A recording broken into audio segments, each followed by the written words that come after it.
ඔයාලා හිතනවද මිනිස්සු කියන්නේ දියුණු ශිෂ්ටාචාරයක් කියලා? මොකද්ද මේ කාඩිෂේව් ස්කේල් එක කියන්නේ?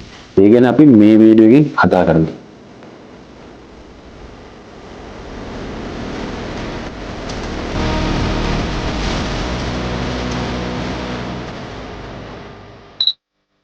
ඇත්තටම අපි විශ්වත් එක බලද්දී තාම ඉන්නේ ගල් යුගයේ වගේ ලෙවල් එකක. රුසියන් විද්‍යාඥයෙක් වන නිකොලායි කාඩිෂේව් විශේෂ ස්කේල් එකක් ඉදිරිපත් කරනවා මේ ශිෂ්ටාචාර මනින්න. ඒකට කියනවා කාඩිෂේව් ස්කේල් එක කියලා. ඒකට අනුව මේ ශිෂ්ටාචාර type 1, type 2, type 3 කියලා levels තුනකට බෙදෙනවා. මේකෙන් මනින්නේ යම් ශිෂ්ටාචාරයක් කොපමණ බලශක්ති ප්‍රමාණයක් භාවිත කරන්න දියුණු වෙලාද කියන එක මත පදනම්ම උන්ගේ තාක්ෂණික දියුණුවයි. එතකොට ඔයගලන්ට ප්‍රශ්නයක් එනවා ඇති අපි දැන් ඉන්න ලෙවල් එක මොකද්ද කියලා. අපි තාම ඉන්නේ type 0. හරියටම කිව්වොත් 0.73 වගේ ලෙවල් එක. ඒකට හේතුව ඇයි දන්නවද? අපි තාම අපේ බලශක්තිය ප්‍රධාන වශයෙන් ලබා ගන්නේ පොළොවට තියෙන සත්තුන්ගේ කොටස් වලින්. ඒ කියන්නේ පොසිල ඉන්ධන මගින්.